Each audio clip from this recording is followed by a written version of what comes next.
नमस्कार, मैं आपका एजुकेटर पंकज कुमार वर्मा। आप अध्ययन कर रहे हैं हमारे साथ भूगोल नवंबर। बच्चों, मैं आशा करता हूं कि आप लोग अच्छे से इस सिलसिला को आगे बढ़ाएंगे और आप एक दूसरे का पूरक बन के अध्ययन को करते रहेंगे।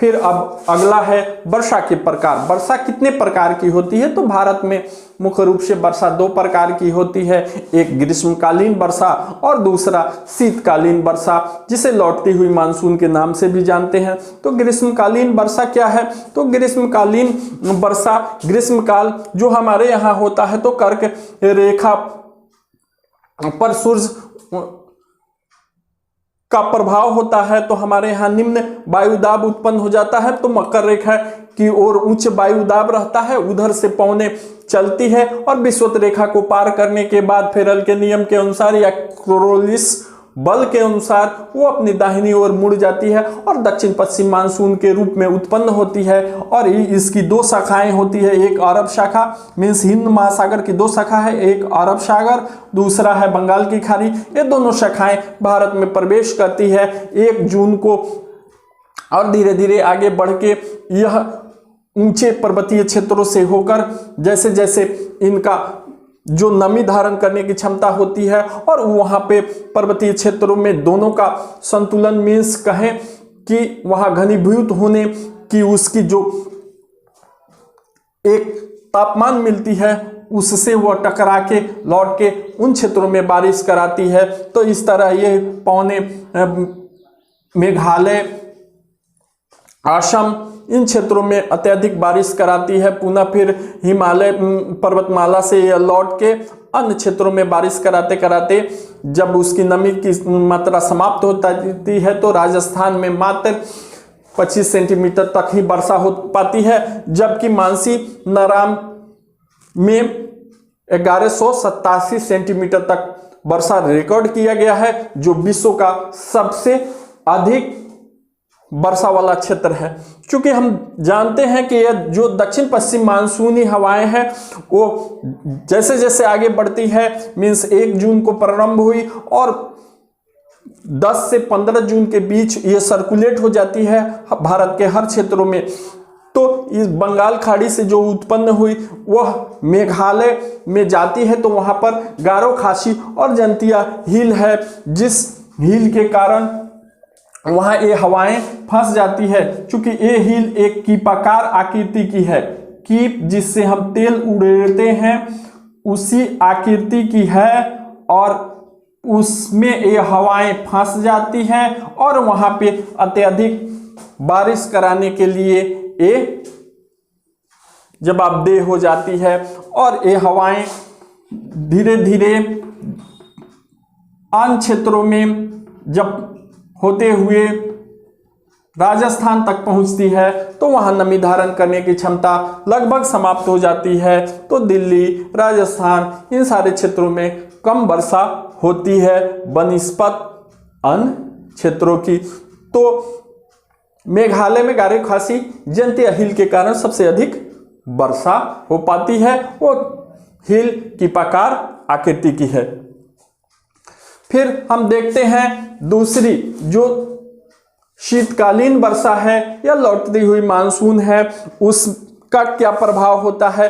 यह मुख्य रूप से उत्तर पूर्व की हवाएं हैं। जब हमारे यहाँ उच्च दाब क्रिएट होता है सर्दियों के दिनों में और कर्क रेखा की ओर निम्न दाब क्षेत्र उत्पन्न होता है, तो इधर से हवाएं उत्तर पूर्व की ओर से चलती है, जिसे लौटती मानसून के रूप में हम जानते हैं। इन हवाओं से चूंकि स्थल खंड से प्रभावित होती है, कम बारिश होती है, लेकिन भारत के तटीय क्षेत्रों में जो समुद्र तटीय क्षेत्र हैं उन क्षेत्रों में यह चक्रवाती तूफान के रूप में उत्पन्न होती है और तटीय क्षेत्रों में मूसलाधार बारिश कराती हैं। ये तटीय क्षेत्र उड़ीसा के, आंध्र प्रदेश के, तमिलनाडु के, केरल के इन सारे तटीय क्षेत्रों पर जो शीतकालीन वर्षा होती है उसके लिए यह लौटती हुई मानसून ही उत्तरदायी की भूमिका निभाती है। अब हम देखते हैं ऋतु। ऋतुएं कितने प्रकार की होती है, तो सामान्य रूप से हम जानते हैं भारत में 6 प्रकार की ऋतु पाई जाती है। ये बसंत ऋतु, ग्रीष्म ऋतु, वर्षा ऋतु, फिर शरद ऋतु, उसके बाद हेमंत ऋतु और शिशिर ऋतु। ये 6 प्रकार की ऋतुएं भारत में पाई जाती है। लेकिन भौगोलिक दृष्टि से हम देखते हैं तो भारत में मुख्यतः 4 प्रकार की ऋतुएं पाई जाती हैं।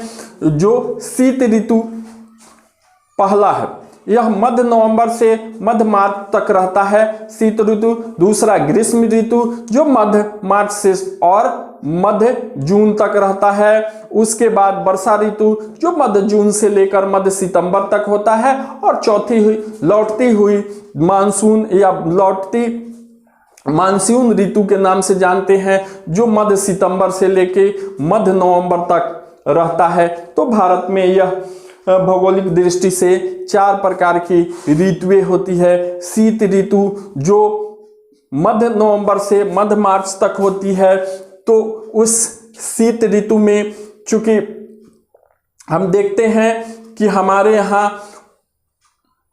उच्च वायुदाब हो जाता है तो निम्न वायुदाब की ओर हवाएं चलती है। तो उस परिस्थिति में उत्तर पूर्वी मानसूनी हवा जो चलती है वो तटीय क्षेत्रों में बारिश कराने के लिए उत्तरदायी होती है। और ये स्थल खंड से मुख्य रूप से चलती है।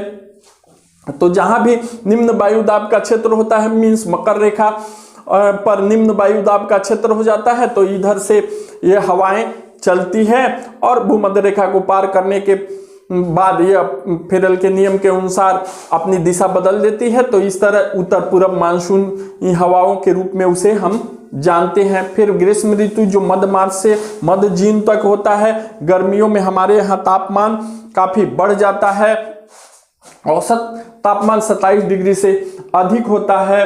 और यह ऋतु का प्रभाव भी हमारे यहाँ अत्यधिक पड़ता है। इससे क्या होता है, इससे हमारे जो स्थल खंड है उस पर लू जैसी हवाओं या कहें तो काल बैसाखी, जो पश्चिम बंगाल में उसे काल बैसाखी के नाम से जानते हैं, इन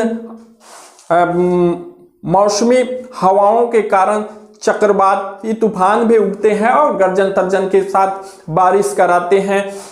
इस तरह ग्रीष्म काल में जो कर्नाटक के तटीय क्षेत्रों पे बारिश होती है, जिसे मैंगो शावर के नाम से या आम्र वृष्टि के नाम से हम जानते हैं, आम्र बौछार कहते हैं, जिससे आम की फसलें काफ़ी प्रभावित होती है। और लू के कारण हमारा जो उत्तरी भारत का मैदानी क्षेत्र है काफ़ी प्रभावित होता है और तापमान उससे अधिक बढ़ जाता है।